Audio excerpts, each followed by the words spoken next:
श्रमजीवी क्षतिपूर्ति अधिनियम। The workman's compensation act. श्रमजीवी क्षतिपूर्ति अधिनियम, जिसे विधि मंत्रालय द्वारा कर्मकार प्रतिकर अधिनियम के नाम से संबोधित करता है, श्रमिकों के कल्याण तथा सुरक्षा की दृष्टि से बनाया गया एक महत्वपूर्ण अधिनियम है, जो कुछ विशेष प्रकार के श्रमिकों को रोजगार से तथा रोजगार के दौरान हुई दुर्घटनाओं से उत्पन्न जोखिमों के विरुद्ध सुरक्षा प्रदान करता है। इस अधिनियम का लाभ ये है कि श्रमिकों को क्षतिपूर्ति प्राप्त करने के लिए न्यायालयों की लंबी एवं खर्चीली कानूनी प्रक्रिया से गुजरना नहीं पड़ता है। ये अधिनियम एक ऐसी वैकल्पिक व्यवस्था उपलब्ध करता है जिसमें दुर्घटनाग्रस्त श्रमिक या उसके आश्रित इस अधिनियम के अंतर्गत नियुक्त प्राधिकारी से शीघ्र न्याय तथा सहायता प्राप्त कर सकते हैं। श्रमजीवी क्षतिपूर्ति अधिनियम का निर्माण सन 1923 में किया गया, जिसे 1 जुलाई 1924 से लागू किया गया। इस अधिनियम में अब तक अनेक बार संशोधन किए जा चुके हैं। अधिनियम का विस्तार एवं लागू होना। Extend and application. ये अधिनियम संपूर्ण भारत पर लागू होता है। ये अधिनियम उन सभी सेवायोजित नियोजित व्यक्तियों पर लागू होता है जिनकी नियुक्ति आकस्मिक प्रकृति की नहीं है तथा जिन्हें सेवा योजक के व्यापार या व्यवसाय के अतिरिक्त किन्हीं अन्य उद्देश्यों के लिए नियुक्त नहीं किया गया है। इसके अतिरिक्त अग्रलिखित पर भी यह अधिनियम लागू होता है। भारतीय रेलवे अधिनियम की धारा 234 में परिभाषित एक रेलवे सेवक पर जो किसी प्रशासकीय जिला अथवा उपमंडलीय कार्यालय में स्थायी रूप से नियुक्त नहीं है तथा इस अधिनियम की द्वितीय अनुसूची में विनिर्दिष्ट किसी भी पद पर नियुक्त नहीं है। इस अधिनियम की द्वितीय अनुसूची में वर्णित किसी पद पर नियोजित व्यक्तियों पर राज्य सरकार द्वारा अधिसूचना जारी कर द्वितीय अनुसूची में जोड़े गए व्यक्तियों के उस वर्ग पर जो कि खतरनाक उपजीविका में नियोजित है। द्वितीय अनुसूची में उन व्यक्तियों की सूची दे रखी है जो श्रमिक की परिभाषा के अंतर्गत आते हैं। इस अनुसूची के अवलोकन से स्पष्ट है कि यह अधिनियम कारखानों, खानों, जहाजों, नौकायन, बंदरगाहों, भवन निर्माण, तार, टेलीफोन, रेल तथा रेल डाक सेवा, पेट्रोल तथा गैस, चाय, कॉफ़ी, विद्युत उत्पादन एवं वितरण, फिल्म निर्माण, हवाई जहाज़ों के निर्माण एवं संचालन एवं रखरखाव, विद्युत एवं यांत्रिक शक्ति से किए जाने वाले कार्य, भवनों में बिजली की फिटिंग करने तथा उसमें रिपेयर करने, सर्कस आदि में उन सभी पदों पर नियुक्त व्यक्तियों पर यह अधिनियम लागू होता है जिन्हें इस अनुसूची में विनिर्दिष्ट किया गया है। द्वितीय अनुसूची को हम आगे विस्तार से पढ़ेंगे। महत्वपूर्ण परिभाषाएं। Important definition. इस अधिनियम में अनेक ऐसे शब्दों का उपयोग किया गया है जिनका इस अधिनियम के संदर्भ में विशेष अर्थ है। यहाँ हम उनमें से कुछ एक महत्वपूर्ण शब्दों का अर्थ स्पष्ट करते हैं। आयुक्त, कमिश्नर। आयुक्त से तात्पर्य उस आयुक्त से हैं जो श्रमिकों की क्षतिपूर्ति के लिए अधिनियम की धारा 20 के अंतर्गत नियुक्त किया जाता है। धारा 2(1)(b)। चूँकि आयुक्त के विरुद्ध उच्च न्यायालय में अपील की जा सकती है, अतः यह माना जा सकता है कि ये उच्च न्यायालय के नीचे एक न्यायिक अधिकारी है। आश्रित, डिपेंडेंट। आश्रित से तात्पर्य मृतक श्रमिक के निम्नलिखित में से किसी भी संबंधी से हैं। मृतक की विधवा, अवयस्क वेद या दत्तक पुत्र, अविवाहित वेद या दत्तक पुत्री या विधवा माँ। कोई भी ऐसा पुत्र या पुत्री जो 18 वर्ष की आयु पूरी कर चुका हो और अपंग या विकलांग है और वह उस श्रमिक की मृत्यु के समय उसकी आय या कमाई पर पूर्णतः आश्रित है। श्रमिक की मृत्यु के समय उसकी कमाई पर अंशतः या पूर्णतः निर्भर विधुर, विधवा माँ के अलावा माता पिता, अवयस्क अवैध पुत्र, अविवाहित अवैध पुत्री तथा वेद या दत्तक पुत्री आदि यदि वह अविवाहित या विधवा है तथा अवयस्क हो। अवयस्क भाई अथवा अविवाहित बहन अथवा अवयस्क विधवा बहन, विधवा पुत्र वधू, पूर्व मर्द पुत्र का अवयस्क बच्चा, पूर्व मर्द पुत्री का अवयस्क बच्चा यदि उसके माता पिता में से कोई जीवित नहीं हो। मृतक के दादा दादी यदि मृतक के माता पिता जीवित न हो। धारा 2(1)(t)। आश्रित की उपयुक्त परिभाषा में मृतक श्रमिक के विभिन्न संबंधियों को 3 श्रेणियों में बांटा गया है। प्रथम श्रेणी में उल्लेखित 4 संबंधियों को मृतक श्रमिक पर पूर्णतः आश्रित होना मान लिया गया है। इस श्रेणी के व्यक्ति क्षतिपूर्ति अधिकारी होंगे, चाहे वे मृतक पर आश्रित रहे हैं अथवा नहीं। इस प्रकार किसी विधवा के चरित्र पर प्रश्न चिन्ह लगाकर उसी क्षतिपूर्ति का इनकार नहीं किया जा सकता। इसी प्रकार विधवा इस आधार पर क्षतिपूर्ति अधिकार को नहीं खोती कि केवल प्रथम श्रेणी के अंतर्गत कि उसने अपने पति की मृत्यु के बाद पुनर्विवाह कर लिया है। द्वितीय श्रेणी में वर्णित संबंधियों में केवल वयस्क पुत्र पुत्रियों को सम्मिलित किया गया है, किंतु उन्हें क्षतिपूर्ति प्राप्त करने के लिए निम्नलिखित 2 शर्तें पूरी करनी पड़ती है। वह शीतलांग या विकलांग हो तथा वह श्रमिक की मृत्यु के समय उसकी आय पर आश्रित हो। तृतीय श्रेणी में उन संबंधियों को सम्मिलित किया गया है जो आंशिक रूप से अथवा पूर्ण रूप से मृतक पर आश्रित थे। अतः इस श्रेणी के संबंधियों को क्षतिपूर्ति प्राप्त करने के लिए यह सिद्ध करना पड़ता है कि मृतक की मृत्यु के समय मृतक पर ही आंशिक या पूर्ण रूप से आश्रित थे। कोई व्यक्ति किसी व्यक्ति पर आश्रित है या नहीं, ये तथ्य संबंधी प्रश्न है। अतः परिस्थितियों के आधार पर ही कहा जा सकता है कोई व्यक्ति किसी अन्य पर आश्रित है अथवा नहीं। इस संबंध में कोई सिद्धांत निश्चित नहीं किया जा सकता। सेवायोजक या नियोजक एम्प्लॉयर। सेवायोजक में निम्नलिखित सम्मिलित है व्यक्तियों का कोई समूह जो समामिलित या असमामिलित हो सकता है। सेवायोजक का कोई भी प्रबंध अभिकर्ता या एजेंट, मृतक सेवायोजक का वैधानिक प्रतिनिधि तथा कोई भी अन्य व्यक्ति सेवायोजक है जिसको स्थायी या अस्थायी रूप से किसी श्रमिक की सेवाएं उस व्यक्ति द्वारा उधार या भाड़े पर दी गई हो जिनके साथ श्रमिक से सेवा या प्रशिक्षुता का अनुबंध किया है। इस परिभाषा के अध्ययन से स्पष्ट हो जाता है कि सेवायोजक कोई भी व्यक्ति अथवा व्यक्तियों का समूह या सेवायोजक का प्रबंध अभिकर्ता सेवायोजक हो सकता है। एक निर्णय के अनुसार एक सहकारी समिति जिसने कुछ कुलियों को माल ढोने के लिए नियुक्त किया था तब मजदूरी का भुगतान किया, उसे भी सेवायोजक ठहराया गया, न कि इसके सदस्यों को। आंशिक अयोग्यता या अपंगता या अशक्तता, पार्शियल डिसेबलमेंट। आंशिक अयोग्यता को हम 2 वर्गों में विभाजित कर समझ सकते हैं। अस्थायी आंशिक अयोग्यता या अपंगता, टेम्पररी पार्शियल डिसेबलमेंट।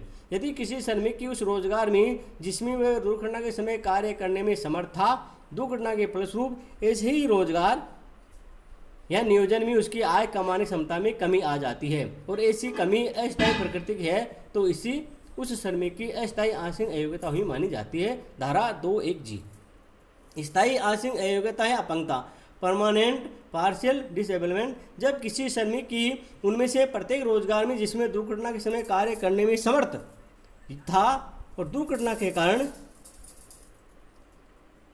उसकी आय कमाने क्षमता में कमी आ गई है और वह कमी स्थायी प्रकृति की है तो उस श्रमिक की स्थायी आंशिक अयोग्यता हुई मानी जाती है। किंतु प्रत्येक चोट जो प्रथम अनुसूची में के द्वितीय भाग पार्ट 2 ऑफ शेड्यूल 1 में सम्मिलित है कि लगने पर स्थायी आंशिक अयोग्यता हुई मानी जाती है। धारा 2(1)(g). ये उल्लेखनीय है कि प्रथम अनुसूची के द्वितीय भाग में ऐसी ही चोटों का उल्लेख है। इस अनुसूची में इन चोटों से उत्पन्न स्थायी आंशिक अयोग्यता की सीमा प्रतिशत में का कोई उल्लेख है। हम इस अनुसूची को आगे अध्ययन करेंगे। इस प्रकार स्पष्ट है कि कोई भी श्रमिक आंशिक रूप से अयोग्य या अपंग तब होता है जबकि दुर्घटना के बाद उसकी आय कमाने क्षमता पहले से घट जाती है। यदि वह किसी भी ऐसे रोजगार में जिसमें दुर्घटना के समय नियुक्त किया जा सकता था में सदैव के लिए पूर्ववर्ती क्षमता से कार्य नहीं कर पाता है और उसकी आय कमाने क्षमता कम हो जाती है तो वह स्थायी आंशिक अयोग्यता कहलाती है। किंतु यदि कोई श्रमिक पूर्ववर्ती क्षमता को थोड़े दिन में पुनः प्राप्त कर सकने में योग्य होता है तो वह अस्थायी आंशिक अयोग्यता की स्थिति होती है। अस्थायी आंशिक अयोग्यता की दशा में अधिनियम के अंतर्गत श्रमिक तभी क्षतिपूर्ति प्राप्त कर सकता है जबकि श्रमिक 3 दिन से अधिक समय तक आंशिक रूप से कार्य करने के अयोग्य रहे हैं। यह बात उल्लेखनीय है कि आय तथा आय कमाने क्षमता में अंतर करना चाहिए। आंशिक अयोग्यता तब उत्पन्न होती है जबकि श्रमिक की आय कमाने क्षमता कम होती है, न कि आय कम होने पर। आय बढ़ जाए भी आंशिक अयोग्यता उत्पन्न हुई मानी जाती है यदि उसकी आय कमाने क्षमता पूर्ववत नहीं रहती है।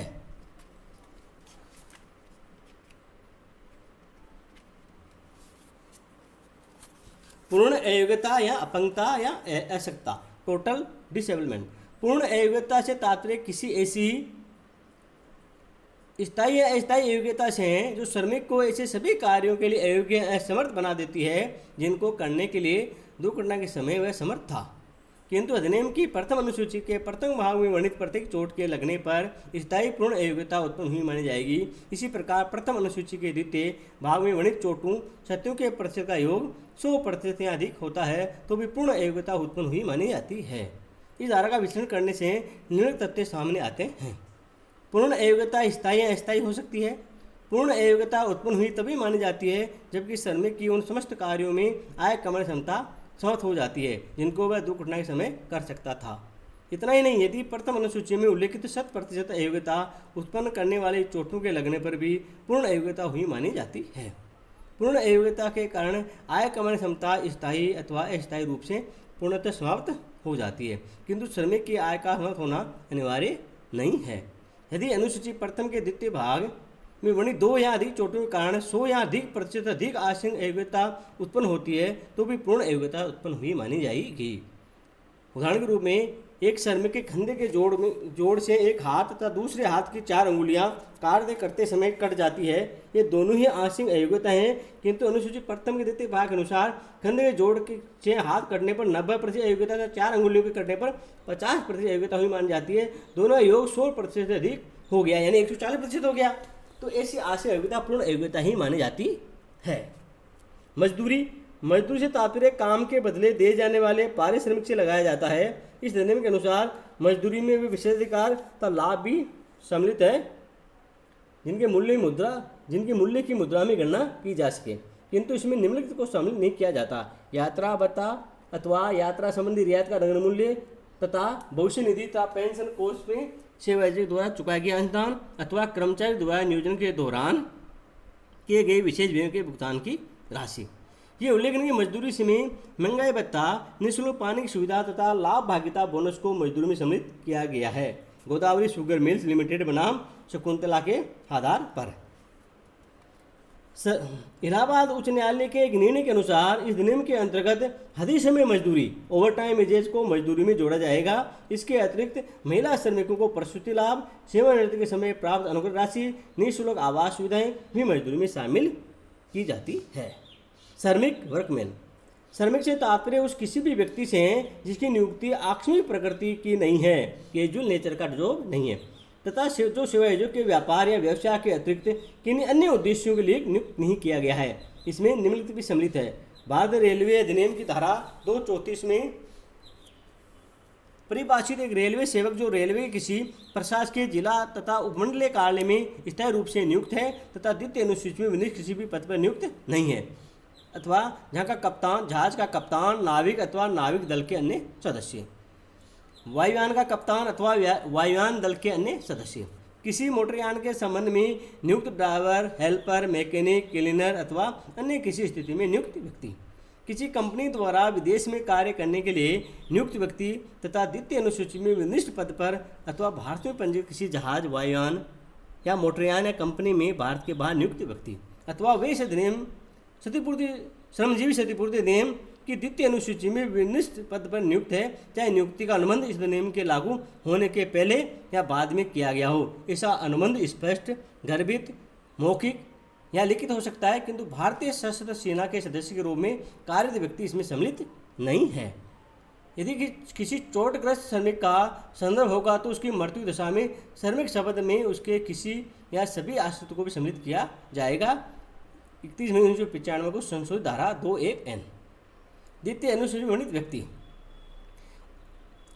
द्वितीय अनुसूची में वर्णित किसी भी पद पर नियुक्त व्यक्ति श्रमिक माना जाता है, यह हम पहले अध्ययन किया है।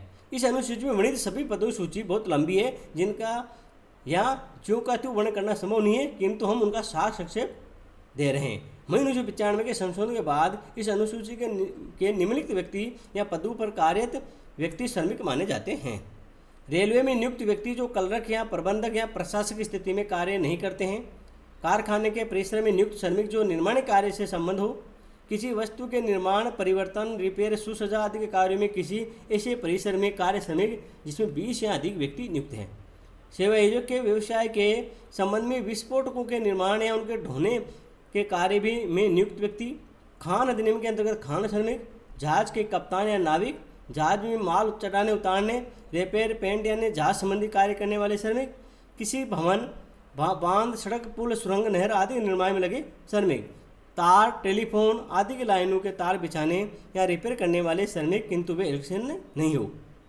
किसी रस्से के रास्ते, नहर, पाइप लाइन या सेवर लाइन के कार्य में नियुक्त श्रमिक, दमकल में नियुक्त श्रमिक, रेलवे प्रशासन द्वारा धारा 3, 4 तथा धारा 148(1) में प्रत्यक्ष रूप से नियुक्त व्यक्ति अथवा ठेकेदार के व्यक्ति। रेलवे डाक सेवा में निरीक्षक, डाक रक्षक, पत्र छटनी करने वाले या वाहन चपरासी में नियुक्त व्यक्ति। प्राकृतिक गैस या पेट्रोल के उत्पादन में कार्यरत व्यक्ति। किसी ऐसे कार्य पर नियुक्त व्यक्ति जिसमें विस्फोट कार्य भी किया जाता हो। खुदाई के किसी ऐसे कार्य में लगे व्यक्ति जिसमें पिछले 12 महीनों में 25 या अधिक व्यक्ति नियुक्त रहे हों या विस्फोटों का उपयोग किया जाता रहा हो, उसकी अधिकतम गहराई 20 फीट हो। 10 व्यक्तियों से अधिक लाने ले जाने वाली नौका पर कार्य करने वाले व्यक्ति। चाय, कॉफ़ी, रबड़, सिनकोना, इलायची उगाने वाले किसी से बागान में नियुक्त व्यक्ति। लिपिकों को छोड़कर जिनमें कम से कम पिछले 12 महीनों में 25 से अधिक व्यक्ति नियुक्त रहे हो। विद्युत उत्पादन, संचरण या वितरण में लिपिकों को छोड़कर नियुक्त व्यक्ति। किसी विद्युत घर में नियुक्त व्यक्ति। फिल्म निर्माण के कार्य में नियुक्त श्रमिक। हाथियों या जंगली जानवरों को प्रशिक्षण देने, पालने या कार्य करवाने के लिए नियुक्त व्यक्ति। पेड़ों की रखवाली करने, लकड़ी के लट्ठे बनाने या आंतरिक जल मार्ग से लकड़ी के परिवहन के लिए नियुक्त व्यक्ति। हाथियों व अन्य जंगली जानवरों को पकड़ने या उनको शिकार करने के लिए नियुक्त व्यक्ति। ड्राइवर के रूप में नियुक्त व्यक्ति। कुछ दशाओं में गोदामों, बाजारों में माल ढोने वाले व्यक्ति। अक्सरे या रेडियो धर्मी पदार्थ के उपयोग से संबंधित कार्य में नियुक्त व्यक्ति। हवाई जहाज़ों के निर्माण, संचालन, रखरखाव या उनके विघटन के संबंध में नियुक्त व्यक्ति। ट्रैक्टर या वाष्प चालित या अन्य यांत्रिक शक्ति का विद्युत से किए जाने वाले कृषि कार्य में नियुक्त व्यक्ति। नलकूपों के निर्माण, मरम्मत या रखरखाव के कार्य में नियुक्त व्यक्ति लिपिकों को छोड़कर। किसी भी भवन में विद्युत फिटिंग करने, रिपेयर करने या उनका नवीनीकरण आदि के कार्य में नियुक्त व्यक्ति। सर्कस में नियुक्त व्यक्ति। कारखाने या प्रतिष्ठान के चौकीदार। समुद्र में मछली पकड़ने के किसी कार्य में नियुक्त व्यक्ति। सांप यानी अन्य ऐसे ही जहरीली प्राणियों की देखरेख के लिए नियुक्त व्यक्ति। घोड़ों, बैलों, खच्चरों आदि की देखरेख की जोतने के लिए नियुक्त व्यक्ति। स्थानीय प्राधिकरण के परिक्षेत्र में मल नाली या मलकूपों की सफाई के लिए नियुक्त व्यक्ति। यंत्र चालित वाहनों में माल लादने उतारने के लिए नियुक्त व्यक्ति। भूजल का सर्वेक्षण में निष्कर्षण करने तथा बाढ़ भविष्यवाणी करने के लिए नियुक्त व्यक्ति। जंगलों या तालाबों को साफ करने के लिए नियुक्त व्यक्ति। खेती के कार्य पर नियुक्त व्यक्ति। पानी के पंपों को स्थापित रखरखाव करने, उसकी मरम्मत के लिए नियुक्त व्यक्ति। कुएं खोदने या घेरा करने के लिए नियुक्त व्यक्ति। कृषि या बागानों में कीटनाशक दवाइयों के छिड़कने के लिए नियुक्त व्यक्ति। यंत्रों की सहायता से फसलों की कटाई छटाई के लिए कार्य में नियुक्त व्यक्ति। बुलडोजर, ट्रैक्टर, खेत जोतने वाले यंत्रों की रिपेयर के लिए नियुक्त व्यक्ति। एक निर्धारित ऊंचाई 3.96 मीटर से अधिक पर लगे विज्ञापन बोर्डों पर कार्य के लिए नियुक्त व्यक्ति। समाचार पत्रों के संस्थानों में नियुक्त व्यक्ति, चाहे वे संस्थान के भीतर या बाहर कार्य करते हो। इस प्रकार ये द्वितीय अनुसूची में नियुक्त जो श्रमिक है उनके बारे में बताया गया है। धन्यवाद।